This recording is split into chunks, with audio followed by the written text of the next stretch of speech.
What's up? What's good? It's your boy Tommy Springfield, aka the King of All Talk, back up in here, and we representing for the Queens today. I got my I Am Queen gear on, the hat, the hoodie, the merch we got. But enough of all that. I like to say I'm the realest dude in my city, and before we get into this next video, all I really want to know is how y'all doing out there? I'm doing good. I hope y'all doing well. And today's video is my boy Dame Dash. He got a dude on there talking about Jesus in the Garden of Eve was just a laboratory, hence the virgin birth. He was born in the laboratory. Read your Bible correctly, folks. Let's let the story tell itself. And it would make sense if you're going to build somebody, not to make them stronger than you. Exactly. Keep them a little bit weak. Keep them a little bit weak. Keep them where they can get the labor done and they can follow orders.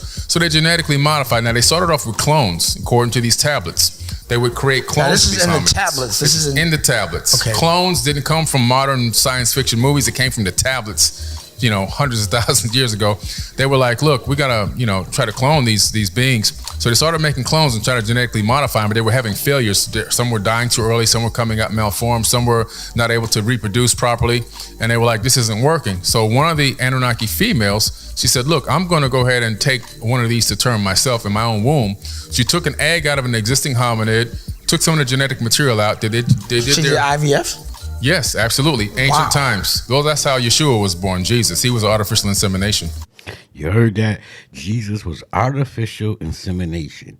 Hence, remember, in the Bible it says his mother was a virgin. Well, how the hell can his goddamn mother be a virgin, all that you know with science today?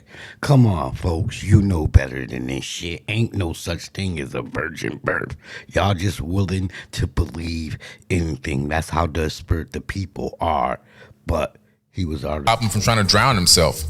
It's a real. But wait, so he actually was a slave, but he thought it was paradise. He thought it was paradise. I felt like you said there was something written where they said, oh, they think that it's paradise, but it's slavery. Like somebody. Well, I was just saying. I mean, that's what the mindset was. Right, the mindset was that they thought it was paradise, but it was slavery. But it's slavery. Question I'd like to know is, why do you think all of these important things are excluded in modern day, even back in the day?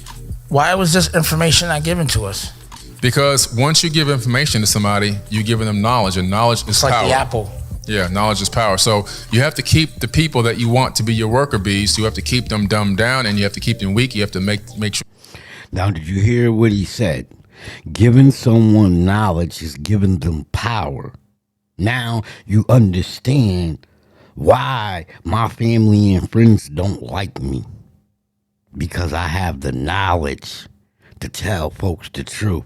I can tell you what it was like growing up in the Eberhard family with the pedophile and the rapists and all that. I have the knowledge.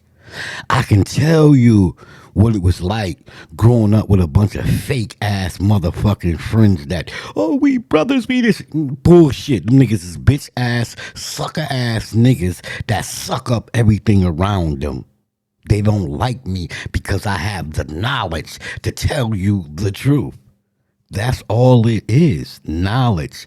People don't like smart people. People don't like people who have been awoken, such as myself. It's just that simple. Knowledge is power. If you seem to be more smarter than your friends, they don't like you. See, what happened with me, I got tired of playing dumb. I used to have to play dumb to be around my friends because they're a bunch of dumb, uneducated, stupid ass niggas. But I got older and I wanted to share my knowledge. I wanted to speak on my knowledge, and what you got to do is get away from the dumb people.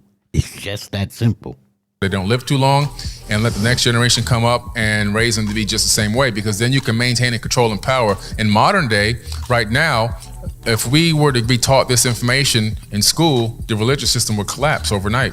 And the religious system just in America alone, just only in America, and 85% of the world is religious, just in America is a multi-trillion-dollar industry. It's worth more than all the tech companies in Silicon Valley combined in 1 year. I think the new cool thing is to talk about things like this, politics, changing laws, changing mentality, And that's the cool thing. Being ignorant and talking about bubblegum shit, that shit is over. Right, I agree with Dane. The new thing now is to talk about real shit, man. Talk about real shit that affect the people. That's where I'm at in my life. I want to talk about real things, real situations. I don't want to hang on the corners and drink with my friends, even though I'm not a drinker. I don't want to smoke blunts. I don't want to be fucking each other, girl. That shit is whack. And the dudes that's still doing it, you whack. And it's a direct failure of your parents. Your mamas and daddies wasn't shit. I'm just being real. Your mamas and daddies wasn't shit. That's why today, at 48, 50, dudes I grew up with still ain't shit, because your mamas and daddies wasn't shit and didn't have the knowledge to teach you something. But if you a supporter of the channel, much love and respect. And if you're one of these haters out here, please cut this shit.